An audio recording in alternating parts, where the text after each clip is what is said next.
Dear student, good afternoon. मैं आपको आज विषय है बीएड का प्रथम वर्ष का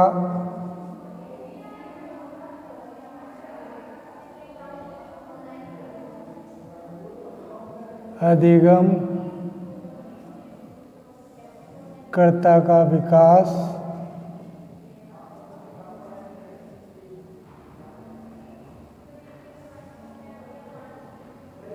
कोड है पेपर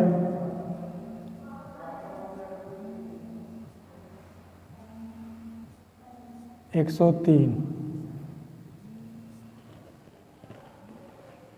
इसमें हम आज पढ़ेंगे अधिगम के सिद्धांत।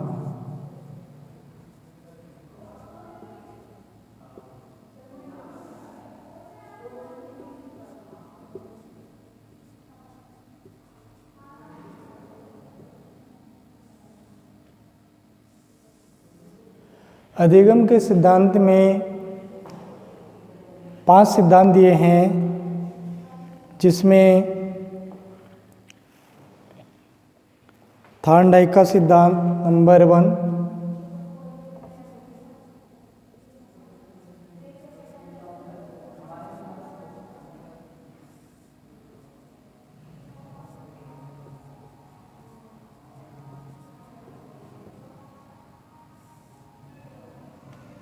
थॉर्नडाइक का सिद्धांत इसको कहते हैं उद्दीपन अनुक्रिया का सिद्धांत। उद्दीपन अनुक्रिया का सिद्धांत थॉर्नडाइक ने बताया। इनके अनुसार अधिगम यानी सीखना व्यक्ति के जन्म से व्यक्ति के मरण उपरांत, मरने से पहले या मरने तक जो भी क्रिया अनुक्रिया व्यक्ति द्वारा की जाती है और उस क्रिया का जो प्रभाव होता है उससे व्यक्ति के अंदर आने वाले व्यवहार में जो परिवर्तन होता है उसी को हम अधिगम कहते हैं, यानी कि सीखना। इन्होंने अपने सिद्धांत को सन 1913 में प्रतिपादन किया। 1913 में प्रतिपादन किया अपने सिद्धांत को। इस सिद्धांत को कई नामों से जाना जाता है, जैसे प्रयत्न एवं भूल का सिद्धांत। इस सिद्धांत को कई नामों से जाना जाता है, प्रयत्न एवं भूल का सिद्धांत।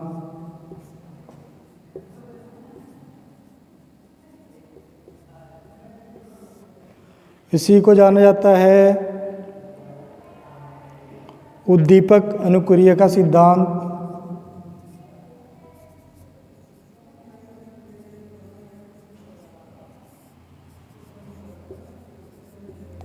उद्दीपक अनुक्रिया का सिद्धांत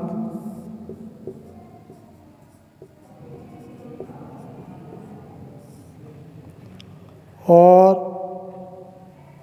सीखने का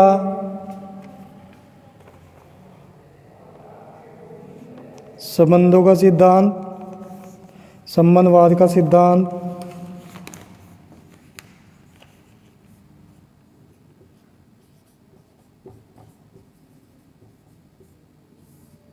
सीखने के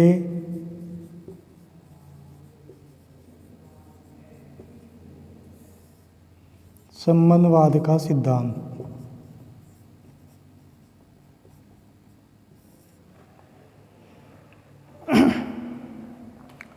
अब इसी को एस.आर.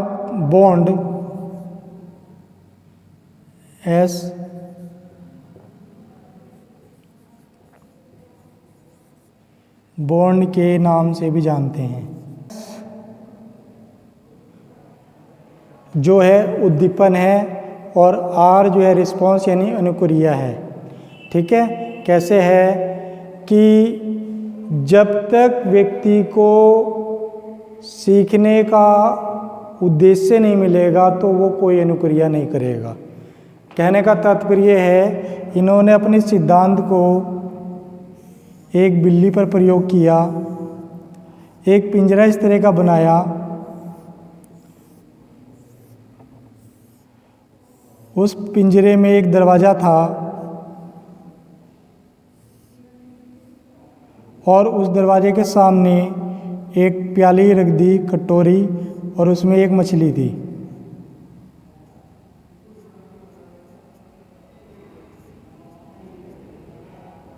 मछली क्योंकि उद्दीपक थी और जो बिल्ली है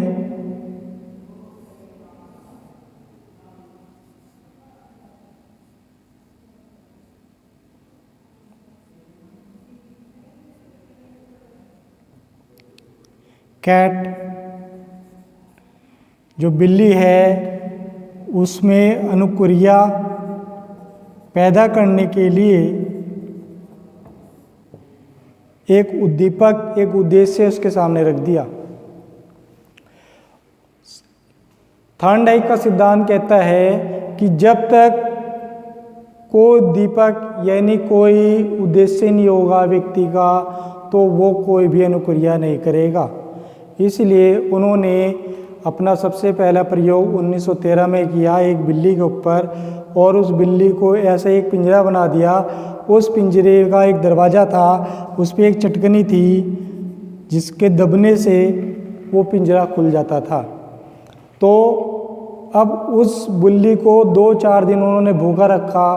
भूखा रखने का कारण ये था कि वो किसी प्रकार से जब कोई व्यक्ति भूखा होगा या कोई जीव भूखा होगा, उसके सामने भोजन या खाने की सामग्री आएगी तो वो उसे प्राप्त करने के लिए शीघ्रता से उल्टे सीधे कुछ ना कुछ कार्य करेगा जिससे वो उस खाने को जल्दी से खा सके। तो इसी प्रकार से उन्होंने मछली को यानी उद्दीपक को सामने रखा, और जब वो, क्योंकि बिल्ली बहुत भूखी थी, उसने उस पिंजरे के अंदर उछल कूद मचानी शुरू कर दी, किसी तरह वो उस मछली तक पहुंच जाए।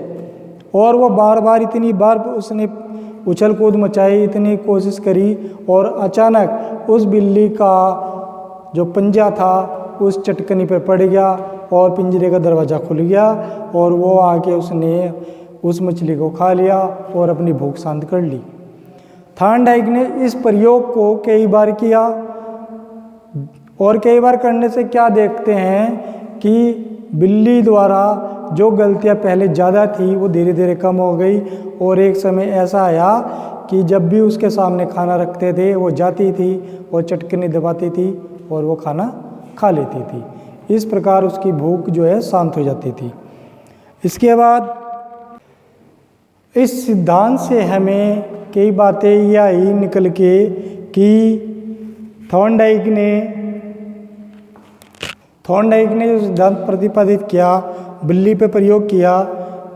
बिल्ली पे प्रयोग करने के लिए उन्होंने एक मछली उद्दीपक रखा। उद्दीपक को प्राप्त करने के लिए बिल्ली ने सामने बहुत सारी बाधाएं आई कि वो किस तरह अपनी उस मछली को प्राप्त करे और अपनी भूख शांत करे। क्योंकि ये सारी प्रक्रिया हुई तो उसमें कुछ बातें मुख्य सामने आई कि थॉर्नडाइक ने उसके द्वारा क्या क्या प्राप्त किया। थॉर्नडाइक को सबसे पहले अभिप्रेरक का चुनाव किया। अभिप्रेरक यानी मछली और एक भूखी बिल्ली। भूखी बिल्ली पर प्रयोग करते हुए भूखी बिल्ली ने जब मछली को देखा, क्योंकि वो पिंजरे में बंद थी, पिंजरे में बंद होने के कारण उसके सामने बहुत सारी बाधाएं आई, और उन बाधाओं को, उन समस्याओं को पार करने के लिए उसने उल्टे सीधे कार्य करे। उसके अंदर उछल कूद जितनी भी वो क्रिया कर सकती थी उल्टी सीधी वो उसने की।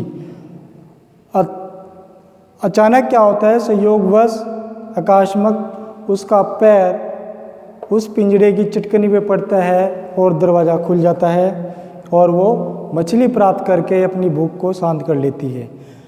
और यह प्रयोग करने के बाद मछली को प्राप्त करने के बाद संयोग से अचानक उसका पैर पिंजरे में पड़ा, जिस कारण उसने अपनी भूख शांत कर ली।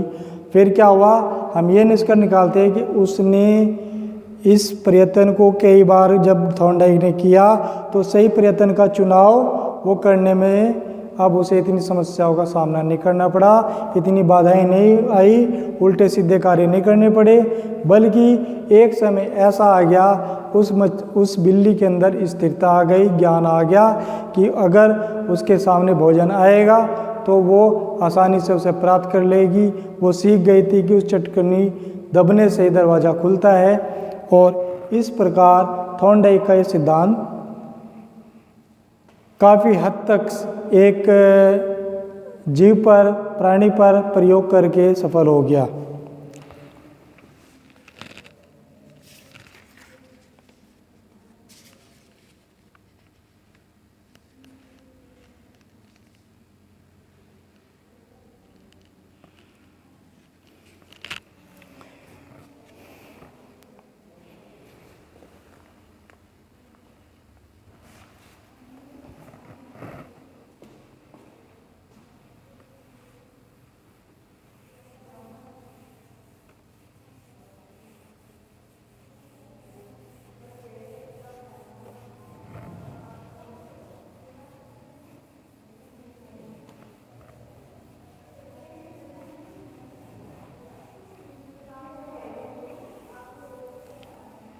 इसके बाद है अगला पॉइंट है अधिगम के नियम।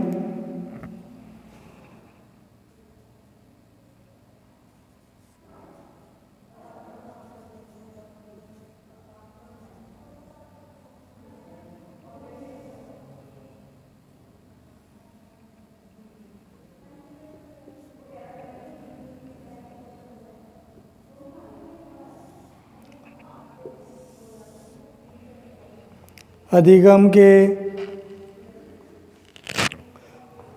नियम को दो भागों में बांटा गया है। नंबर 1 है मुख्य नियम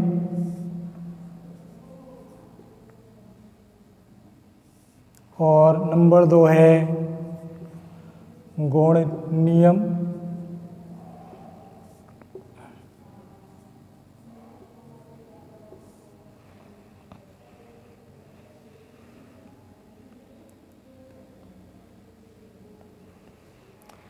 मुख्य नियम में है तत्परता का नियम,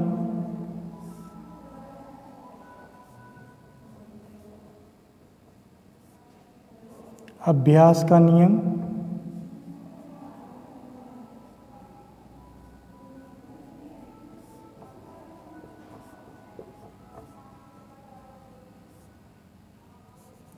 और प्रभाव का नियम।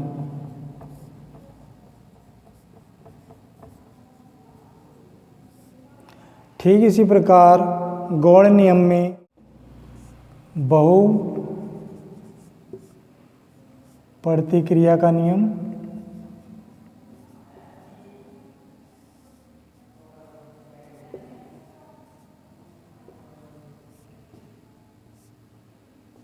आत्मीकरण का नियम,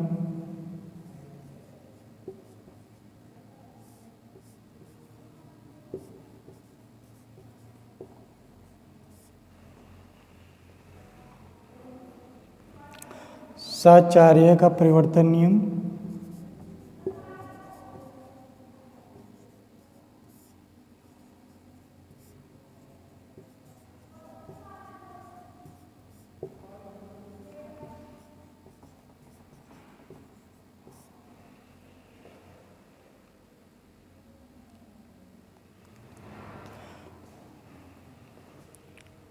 आंशिक क्रिया का नियम। अगला है आंशिक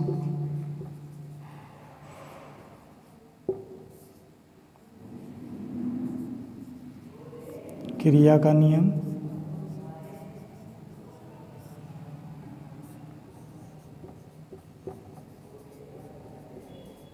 मनोवर्ती का नियम।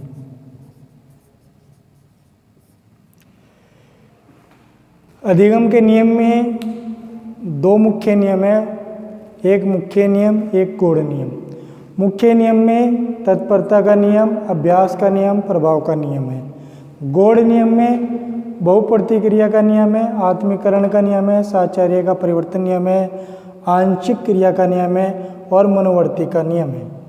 जैसे कि हमें मुख्य नियम में सबसे पहला भाग है तत्परता का नियम। तत्परता का नियम है कि व्यक्ति, मनुष्य अपने कार्य को, किसी उद्देश्य को पूरा करने के लिए तत्पर रहे, शारीरिक रूप से, मानसिक रूप से तत्पर रहे, तो वो अधिगम की क्रिया को यानी सीखने के कार्य को आसानी से कर सकता है।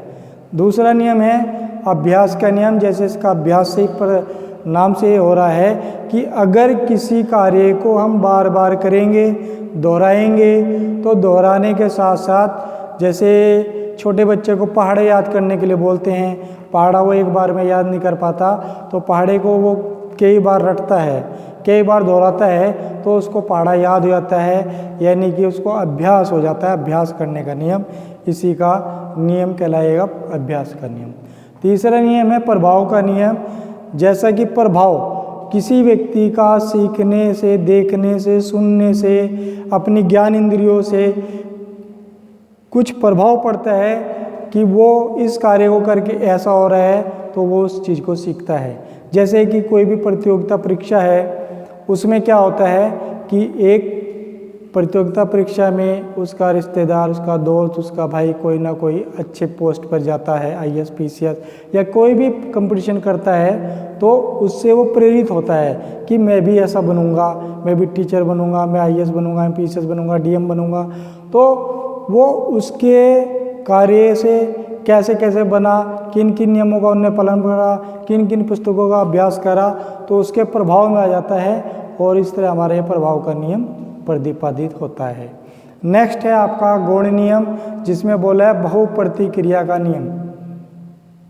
जैसे कि बहुप्रतिक्रिया का नियम है, बहुप्रतिक्रिया में जैसे थॉर्नडाइक ने अपने सिद्धांत को प्रस्तुत किया, यानी कि प्रयत्न एवं भूल का सिद्धांत का प्रतिपादन किया। एक व्यक्ति किसी कार्य को करने में कई सारे भूल, कई सारे प्रयत्न करता है और वो उस उद्देश्य को प्राप्त करने में समय ज़्यादा लेता है, कई बार प्रयत्न करता है, तब जाके उस उद्देश्य को पूरा करता है, तो उसे ही बोलते हैं बहुप्रतिक्रिया का नियम। यानी कि उस नियम में क्या होता है कि उस कार्य को कई बार करने के बाद वो अपने उद्देश्य तक पहुंचा है, उसे बहुप्रतिक्रिया का नियम प्रतिपादित होता है।